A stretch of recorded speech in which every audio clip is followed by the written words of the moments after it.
So please join me in welcoming Dashanava. And you're on mute. There you go. Okay, unmute myself. I was just oozing eyes with the introductions. I love working with youth and just POC-led groups and the prison population that's re-entering society. It's just all the work that I do personally in Detroit. So I would love to sidebar with you all, but thank you for having me, having us present today. It's Black Bottom Garden Center. And just before I get into the presentation, just a little bit about the name. So Black Bottom itself, the name comes from a historic neighborhood in Detroit. And so it was displaced about in the 1950s, building the expressway. So in our city, that would be I-75, a portion of it.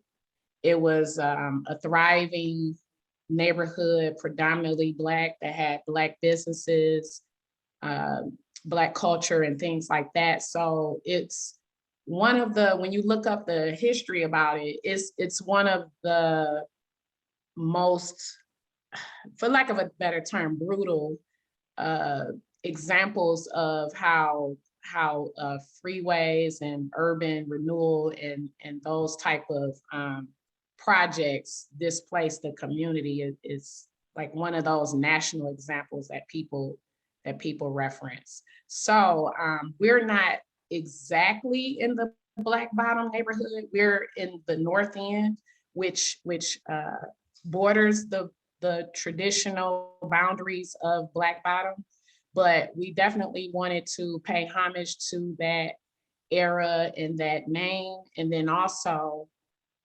Black Bottom had its nickname because of the rich soil in the area that was in the early 1900s. So just kind of playing off of that term, the soil, and us being a garden center.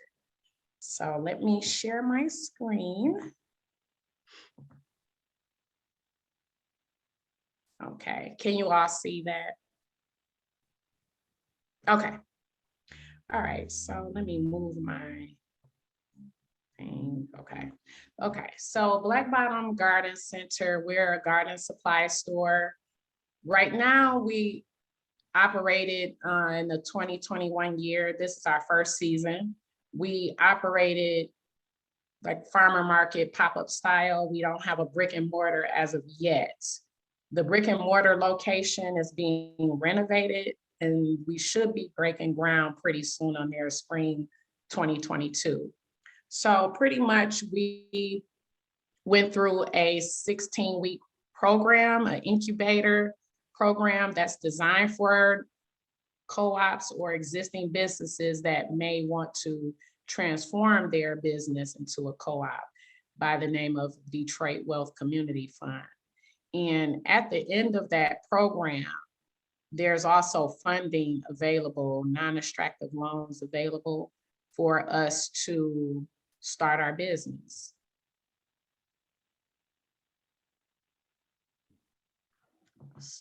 Okay. So here we are on a business trip. We went to a local, well, I should say a statewide gardening expo this past summer. And it's pretty much to just display flowers, things you can grow in your own garden center or retail space. We can't buy like the flowers we're all standing around. You can't buy those, but it's just something you can tour maybe about 5 or 6 greenhouses in the state of Michigan. And actually, we met some people from Connecticut. People fly all over to come and visit that. And that's hosted annually by Michigan State University, one of the botanical departments. So we're an intergenerational group of women. It's 4 We started off in the program, it started off as 9 classmates. We didn't know each other. And actually, Carol, from left to right, Carol, Jerry, Imani, and then myself, that's me on the end, Dajanaba. So we're like the last 4 standing. And for various reasons, I mean, capacity levels, commitment levels, you name it. It kind of happened with our group while we were in business, and after we graduated the class in April up until now, it's like, okay, we're 4 now. So, but 4 is symbolic of foundation, so we'll take it. But we're intergenerational, so there's a lot of knowledge sharing back and forth that goes on, and we play off of each other. So we definitely had to build a group dynamic. And as I was saying, I didn't know the other 3 in the group, but Jerry and Carol, they've been friends for over 30 years. And then Jerry knew Imani. And then together, some of my close friends know them, but we just didn't know each other. So it's like a friend of a friend after it was all said and done, like, oh, I know her, so that was cool. And so because of that, we're able to make a lot of connections in the community with the other projects we have going on.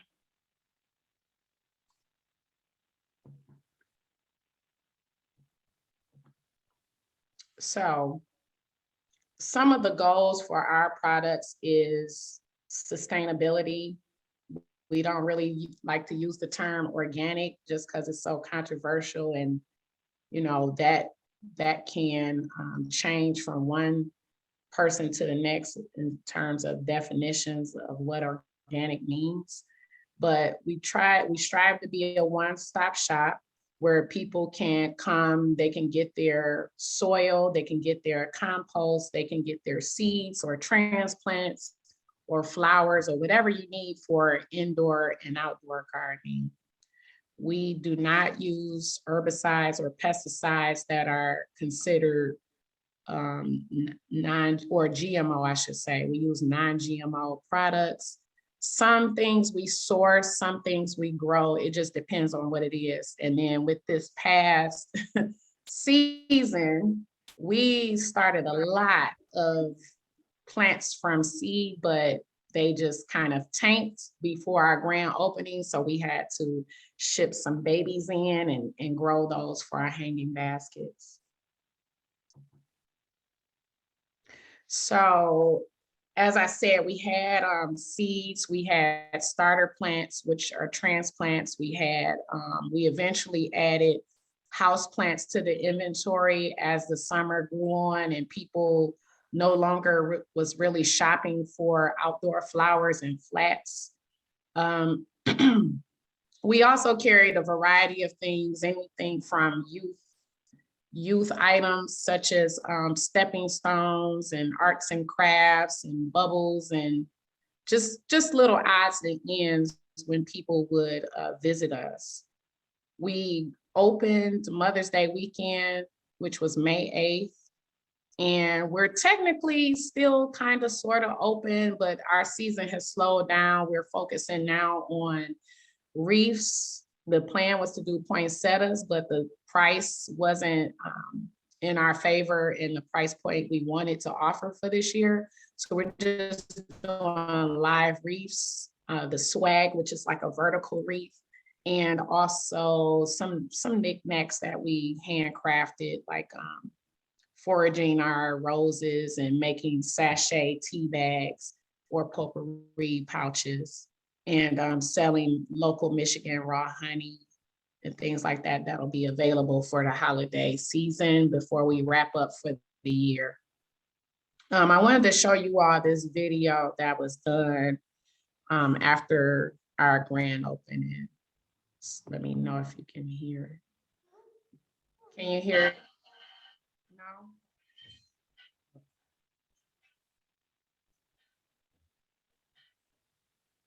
All right.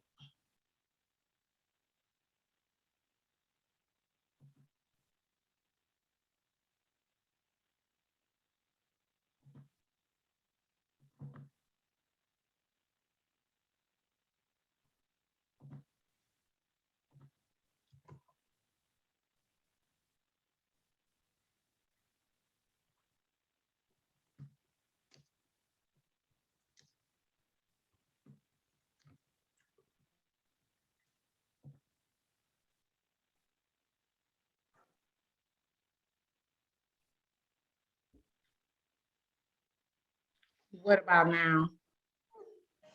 Can you hear it? No? Okay.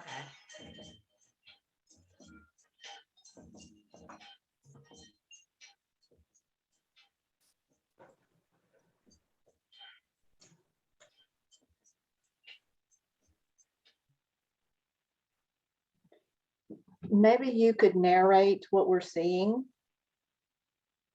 So you can still hear me. Uh-oh.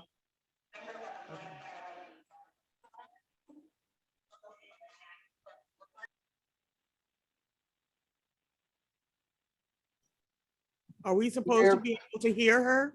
She's muted herself. I don't think she realizes it. No, Dashanava? I mean the Okay. the No, woman I in was the just saying, let me turn down the video because it's pretty loud on my end, but you can't hear Okay. Yeah, it. Patrice, we can't hear the if I video, so can. she's gonna narrate. Oh, okay. Okay, can you still hear me even though I turned down my speaker? Yes. Okay, so that's Jerry. She is the owner of, her and her husband owned Oakland Avenue Urban Farm, where we were situated in, where the drone kind of came in and did an aerial view on the property. Across the alley from where we are at, that's where our brick and mortar will be. We'll have a groundbreaking ceremony for that next year. But essentially, we're renovating Red Shoe Shine Shop, which is an old Oakland Avenue. See, that's Oakland Avenue Farm. That's how we kind of set up for the year when it was still fairly cold out when we started, and then it got warmer. But across the alley there, on that other block, that's Oakland Avenue, the main thoroughfare. Okay, I'm showing hanging baskets. That's when they were babies, barely any any vines or whatever. But that's the hoop house behind us. That's where we house a lot of our inventory and where we'll be overwintering a lot of our perennials and things like that. Those are just annuals, some perennials, but all of them are pretty much babies. And then they got bigger later. That's our logo. And it's a story in that one of the beginning classmates who's not an owner anymore, just playing off the word black bottom and then just incorporating, just trying to be creative. She did a sketch, did another rendering, and then we took it to 2 different graphic artists for what you see now, the logo.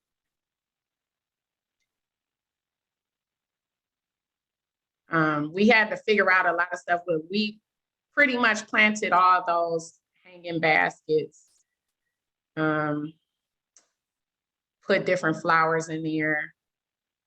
That's all of us. And let's see. Okay, this portion here is Imani talking about the worms we're gonna have for sale. We didn't do it this season because it was a learning curve involved with that. And worm casting, the worms itself, we plan on selling that as a product for customers. And then here we have our hours. Originally, that's one thing we had to figure out, especially being set up farmer market style like that. So every weekend we had to set up those tents, set up tables, roll out those spools that you see. But yes, Thursdays was like, no. We thought about the weekend, but we also wanted to offer some flexibility for maybe customers who maybe the weekend didn't agree with them. So we did want to offer later hours for customers. So that's how we came up with the 3 to 7 p.m. on Fridays 10 to 5 on Saturdays and Sundays, 11 to 3. We operated those hours until, I want to say August. It was August. It was August. We just kind of gauged the traffic. It was starting to slow by then. So we knocked off the Friday and just operated on Saturdays and Sundays.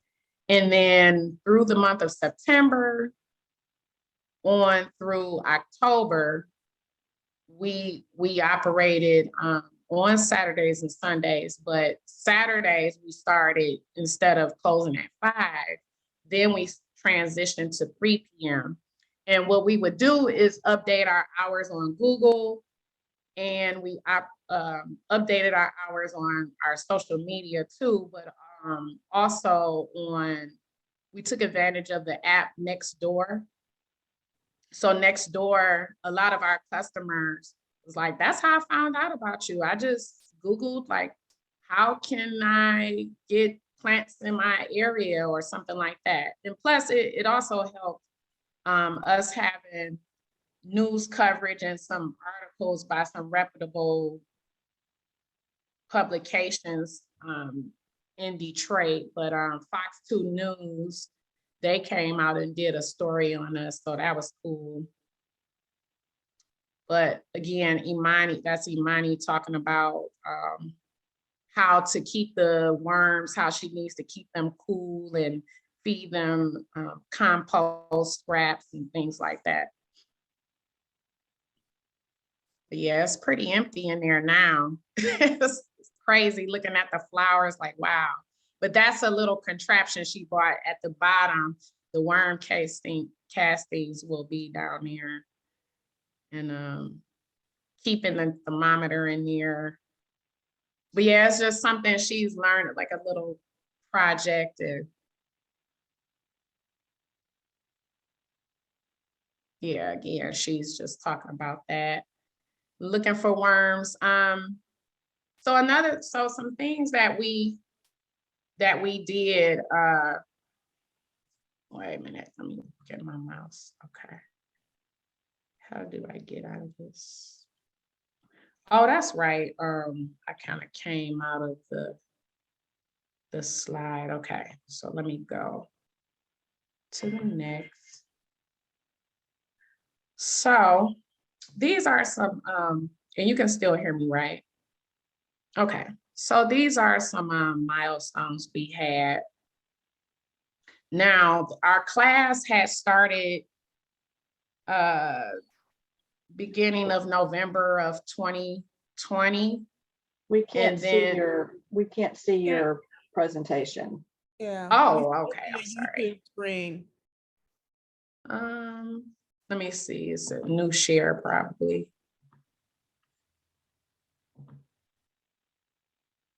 What about now? Yes. Okay. Okay, so our class started November of 2020 in that 15, 16 week incubation program. So of course, we took holiday breaks and things like that for Thanksgiving and Christmas time. And so as we were going through the phases, you talk about decision-making early on. You talk about how the group is going to make decisions. You talk about bylaws and operating agreements. You talk about finances. You talk about all this stuff. And then it was at some point like, wait a minute, we're going to be a garden center? We gotta open this season, because if we don't, we'll have to wait until, like, we would be planning now to launch, for 2022. So it's been like a scramble mixed in with a little planning and just thinking on our feet and just learning as we go kind of thing. And we were in a great program, and we had homework, and it was week to week, and it was all virtual. It was meant to be in person, but of course, COVID. But because we had homework, some homework we did and some we didn't. because it was actually literally starting, it went from us being classmates to us being business owners. Like, we have to prepare for this launch that we're talking about April or May. We didn't know yet. And how we got started, the beginning of the class, it was approximately 30 people in our cohort. The Detroit Wealth Community Fund, they did some pre-game research in terms of, in this neighborhood that they call North End Detroit, they did some community surveys about some type of businesses that residents will want to see in the area. So it was a list of maybe about 10 businesses, from bicycle repair to landscaping to restaurants and cafes, garden centers, beauty supply. And so of that final list, we could choose from it, the people in our cohort, and rate it from like first, second, and third choice. My personal choice was bicycle repair. And I'm a Black Bottom garden center owner. So it's funny, but I also have a love for outdoor work and gardening too. But it's just funny how it all just kind of organically came together. So based on those, you know, you had some people in the cafe workshop, or I should say group. You had some people in the garden center, and actually we were supposed to be a garden center and landscaping co-op. And then later we kind of dropped the landscaping part. But you had, so in our group, 9 classmates chose to be part of our group. Early on, one of the classmates, she couldn't keep up with the demands of just the class itself. So she excused herself and, you know, wished us well. And then we became 8 early on. And then just after that, it was just various reasons that we, you know, are now 4 today.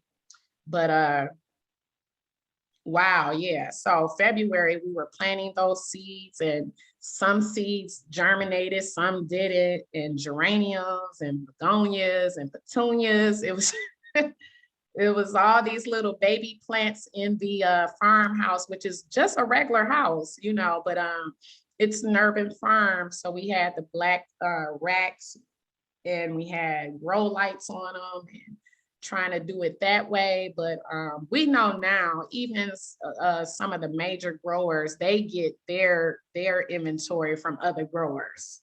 So it was just a learning curve we experienced, and you know, we're grateful for that, because it was just something early on, not something late in the game that we encountered and would lose a lot of money on later. The other thing too is just knowing this industry and when to order our inventory, because for instance, Christmas trees, which is a shortage this year. And because it's a shortage and we were new to this, we didn't even want to offer Christmas trees, because we were anticipating a high price, wholesale price. But for Christmas trees, for instance, you have to order those June, no later than July. And same with spring plants, you have to order those pretty much now. Well, now it's kind of, you know, you're getting slim pickings now, but yeah, you have to plan ahead a lot for the garden supply industry. And I'm sure farmers too, because like we have some farmers in the car, just farming period. You have to order your seeds pretty early if you're not doing a lot of seed saving yourself. So pretty much from the launch in May on through now, we've been making adjustments, just learning the business, learning our customers, getting feedback.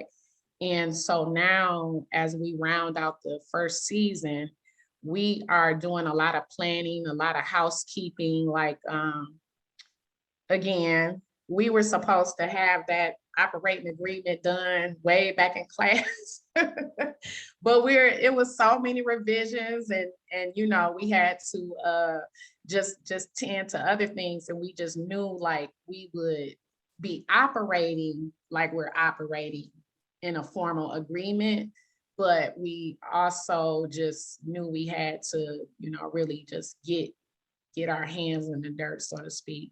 So so now we are, as a matter of fact, as of yesterday, the lawyer just emailed back the final edits that we sent to her for our approval, and then we'll be signing that pretty soon.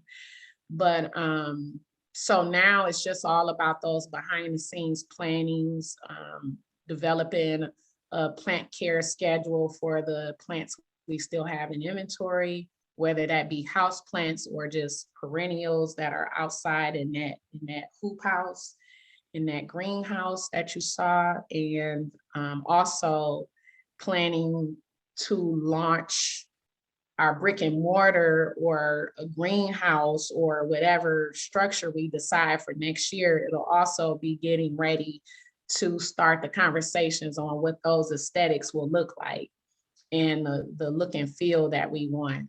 And then all the while, we're also like, we had banners and lawn signs made. So now we're having a new banner made. So that'll be finalized in the next week or so. So just a lot going on to keep us busy when we're not in an active growing season. Oops, sorry about that. So one of the things we said early on was like, okay, we're going to be, you know, black bottom happy, just what makes our customers happy. So in these photos, it's all about being flexible and just taking advantage of opportunities. So these squash blossoms in the left photo, those can be harvested and chefs can use those to stuff. They can use those to stuff different dishes. And so those squash blossoms was something we offered customers, and they can come and harvest them themselves or have us harvest them. And we have some other edible flowers that were on the property that people come and get for salads. And across that alley, every Saturday was a farmer's market. And so we would have about 6 tents of people selling their goods, anywhere from shea butter to other garden items and just typical farmer market items like beans and tomatoes and whatever was in season. So this biker group on the property, again, across the alley, the Oakland Avenue side, there is a community brick oven. So right in centrally located right there. And it's a little pavilion where the community can also come and sit. So it's some picnic tables that's fixed there, and it's a solar, like the gazebo that it sits under. There's some solar panels that offers free Wi-Fi right there. So with that brick oven, I knew a chef, Chef Brittany. She's in her company called It's Food Detroit, which means like some people overcomplicate food, and she's just like, it's food. So her name of her company is It's Food Detroit. Brittany is a gourmet pizza chef, and she does a pizza program at another location called Akibalan Village, which that nonprofit organization has been in business over 40 years, serving the community on the east side of Detroit. They have their building is large, and I believe their building was like an old theater. But anyway, their building has a commercial kitchen in there. So During the pandemic, they started that program, yada, yada, yada. So I knew of Brittany's skills. So I asked Brittany if she would be interested in doing something with our brick oven, which she was so excited, was like, I always wanted to do this. So we created Third Sunday Brick Oven Pizza Days, which was a total success, to the point where you see this biking group here, like they came, like we came to have lunch, you know, they biked all the way to our location. It was a hit. Like that third Sunday, she would have vegan choices. The crust was great. We had great feedback. So that was just us being flexible and a way for us to still make money when flour sales slowed down. And then also you see in the right hand and also in the center picture as well, that's a ginger brew that's made by a local vegan chef, Chef Neza of Paradise Foods. I tasted that ginger juice before and we all fell in love with it. And so that was something we said, you know, I wonder if we can sell it at the garden center. And we did. And that's the best ginger juice you would taste. It's nutritious and delicious. Some people say, you know, it's great for sinuses or whatever, you know, they love it. They buy it up. So those were some items that just came across our lap that we just, you know, we just rolled with the flow, and it actually became pretty successful for us. So those are just our general location and business hours. And yeah, it's historically tied to Black Bottom Detroit.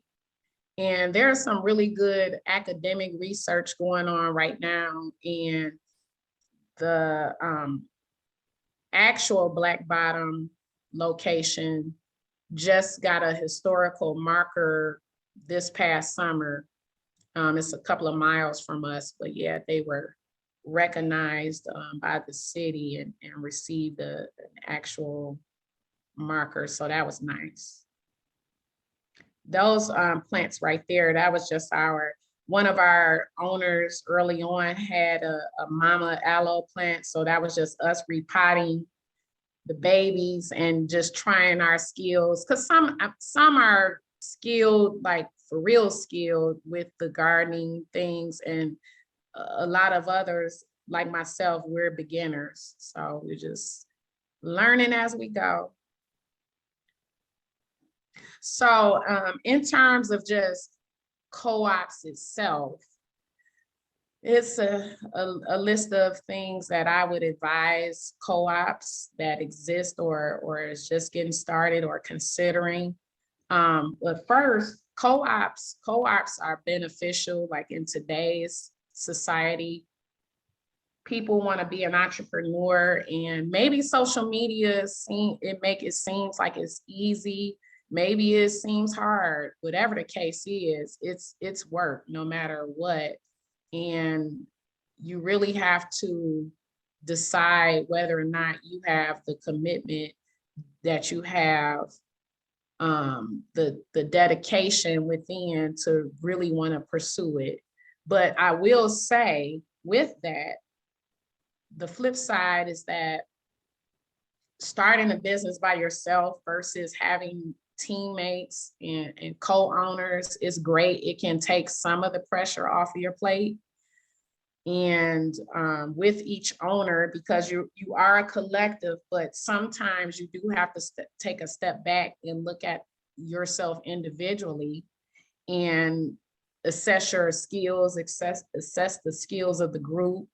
And skills could be anywhere from social media, your skills as a social media person. You might be strong in an area and the next person may not be, or you just might not like doing social media and you're skilled at it and this other person will gladly take it on. So just knowing those things, learning the culture of your group.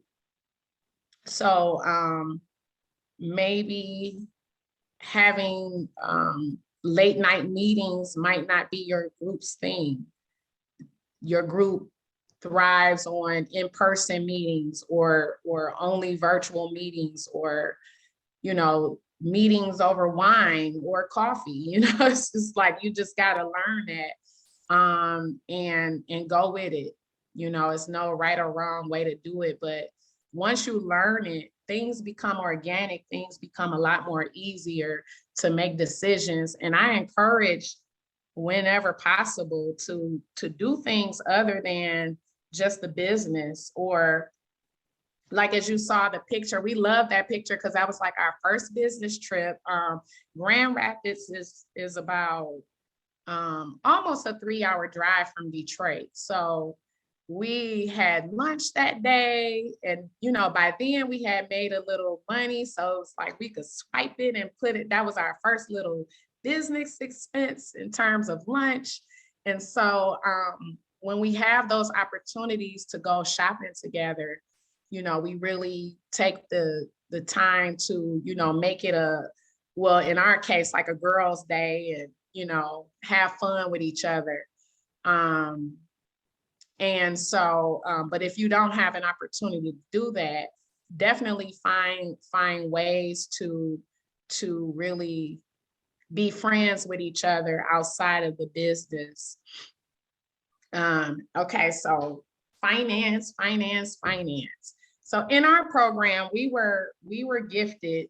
We were so lucky. We were gifted with a lot of slides, a lot of information, a lot of resources on, like I said, anywhere from templates to starting our, we didn't have to really start things from scratch. Some stuff was just asking clarifying questions or giving us a list of resources, and then we choose from it. But we had some spreadsheets about financial pieces when it comes to co-ops, because depending on how you're structured, the members want to share. What do you give back to the business? Do you reinvest it all in what is the succession plan? All these decisions have to be made. So you want to really take the time, if nothing else, to go over the financial piece. We decided because we all had other projects going on in other jobs or other businesses, that we're going to focus on our finances later after we close out this season. And that'll be just a one-time thing, just because it was just, 1 minute, again, we're 8 owners, and the next we're 4. And what was nice about that is that it made it less messy. So when a person kind of like dropped off the group, we didn't have to say, okay, do we have to pay this person or don't we, or how does this work? We were able to make a decision and then move on. But starting next year, that won't be the case. We'll be operating just like our operating group agreement is laid out. So, but finance, we just a couple of weeks ago used the services of a professional accountant, and he got us together. So that was good. QuickBooks was always a thing we said we would use. It was just a matter of us getting to it. And so QuickBooks is great for small business owners. I recommend it, and I think the first package might be about $12 a month. But if at all, if nothing else, just have a good old fashioned spreadsheet to keep track of your expenses. And with finance and learning the group's dynamics, the skill assessments, you really want to dedicate time. Like I said, a lot of us have, like I'm a mother of 5. someone else is married. You know, it's just like you have to know your own dynamic and what you can take on and what you can't. And especially if you still have a 9 to 5 and you're trying to, because realistically, I mean, the co-op may not make money right away, or if it does make money, isn't maybe not sustainable to pay your bills. So you have to know how to be creative with your time and dedicate the time that's needed to the co-op, and you know, make it so that it's fair to you and your team. Co-op is all about democracy and even sharing, and no one's time is more valuable than the next. So a lot of stuff, like with us, is a lot of hands-on. It's not so much like, oh, I'll just sit home and I'll do the finances, or I'll do the, you know, the paperwork. That is important, and that is needed, but also at the same time, we need this physical time put in for our inventory and for our product. So with us, it's not about you know, like, oh, I put 5 hours in doing, we need the type of time that we need put in is a mixture of physical and some of that admin piece. So and that just goes into those personal commitments, just being realistic, but also being flexible, because that's why you're a business owner in the first place. You want to be able to build in family time or travel time or whatever time that you want to for your own personal development and self-care. You might need a break. And so those things can be incorporated when you're a business owner, when you're a member of a co-op, but you have to be realistic, especially launching, or especially certain times of the year that your business needs you more than other times of the year. Co-ops can be developed from friends, from family, from whatever, from neighbors. However you come together, my recommendation is that you still always operate in a professional manner.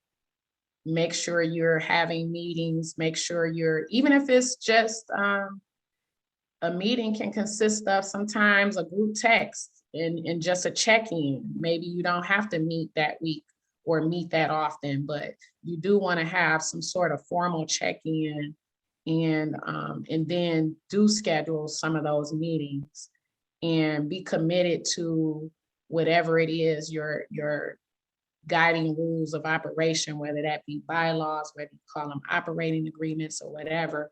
Have those in place, have your business structure in place, and register with your state. For Michigan, we're registered as an LLC, and you know, we applied for our sales tax license, which was a lot. It was a lot to go on the Michigan State website and fill out and answer all those questions, but it's worth it in the end, and you want to set yourself up for success. So if a big supplier comes along, or nowadays there's a lot of grants out there, even for for-profit businesses, you can be successful and already positioned to apply for some of that funding, if that's the case, or just working with other co-ops, and be willing to share resources. I have that because in this co-op structure, you know, that's the whole idea, is to, you're part of a community. So we have a lot of co-op people on this call, which is great. And it's like, you know, what we learn, we definitely want to share it with others. And what you learn, we want you to share it with us. In Detroit, out of the Detroit Wealth Community Fund, they started shortly after we graduated in April, somewhere around May or June, they started a a group where they're inviting all co-ops, whether they came under their program or not, all co-ops that they know of in the Detroit area to come together so that we can form a co-op coalition and bounce each other, bounce ideas off of each other and possibly share resources. And one of the things that I had shared with them was like, man, it'll be great to have like among us an accountant that just focused on, who had a deep knowledge of co-ops. And that's just one example. It could be a lawyer, it could be a graphic person, like, oh, they're doing all of our flyers and all of our business cards and materials, but just a network to where we can share even resources like that, but also just sharing resources on the ups and downs of what it is to be in a co-op. And last but not least, being flexible. And the example I shared, like even us being flexible, not just focusing on flowers, like we offered brick oven pizza and took advantage of us being outdoors. And we even expanded our services to floral arrangements, live floral arrangements. One of the churches in the area had an anniversary, so we decorated all the vases with live, locally harvested flowers, wildflowers. And so that was a hit, and that actually someone saw that and they booked us for a September 2022 wedding. So it'll be a wedding on our site. And that's just another thing to add now, like, hey, wedding planning. And so actually this past Saturday was a nice little wedding, a small wedding. And we looked at that as the precursor to the wedding happening next September, because that's a way big budget. And we're getting ready for that. So just adding that education and research to our portfolio over this winter, like we gotta do a lot to prepare. So we're excited, and I really appreciate this time and you having us. And were there any questions? Thank you so much, Dashanaba. There was a question in the chat about pop-up sales. Was that mainly from your location shown in the video, or did the team also participate in community markets? I'm going to turn my speaker up just a little bit more. No, did you say did we participate in community markets? Yes. No. We just focused on our site. A lot of, actually, one of the bigger markets, it's called Eastern Market. It's kind of downtown Detroit. We're a little bit on the ways to Eastern Market. So a lot of our customers is like, oh, like I love Eastern Market, but the crowds. So they appreciated coming to our location, actually. Thank you. Are there other questions? And we're right at time, but if you have a question, I'm sure Dashanaba would be happy to answer it. I'm really impressed, especially with that last slide with the lessons learned. Oh yeah. Very, very helpful to other startup co-ops to have an idea of what they're facing. Appreciate that. You can follow us on Facebook and Instagram, Black Bottom Garden Center. Our Gmail is Black Bottom Garden Center, just as it's spelled and named. You can email us, because I would love to see how we can collaborate. Thanks, Kathy. Patrice, I think you had a question or comment. I was just gonna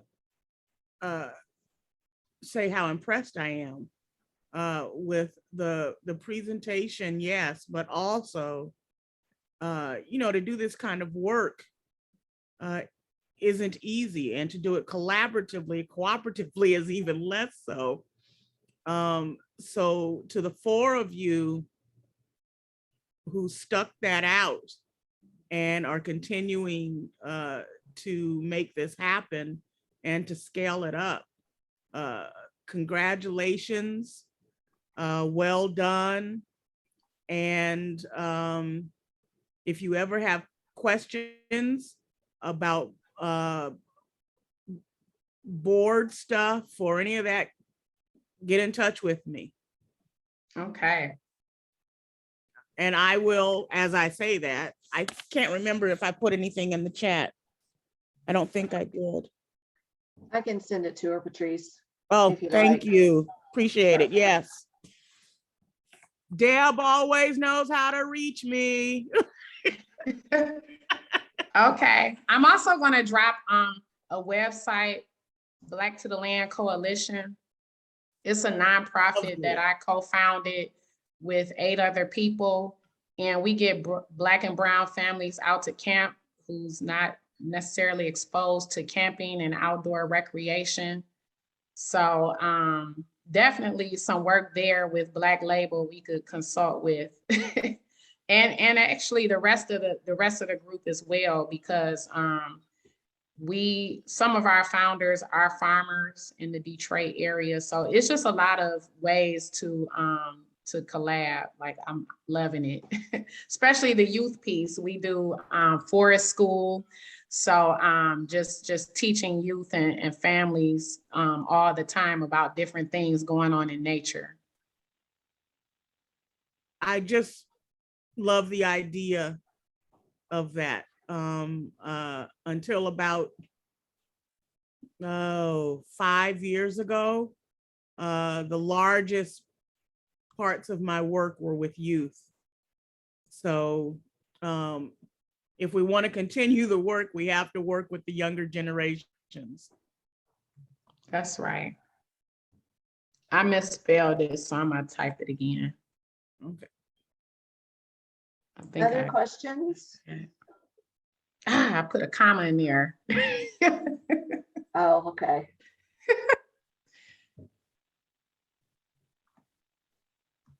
No other questions? Well, thank you all for joining us today, and thank you, Dashanaba, for sharing your story with us. I am really excited for you guys. Look forward to following your progress online.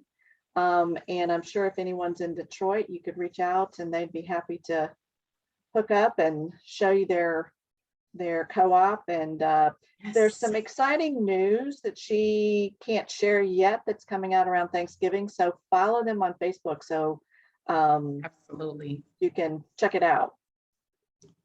Big news. Well, thanks again, everyone.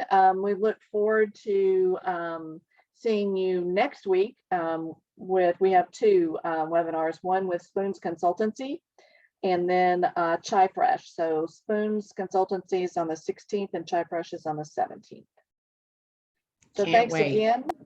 Have a great day, and we look forward to seeing you next week. Thank you. Peace. Thank you.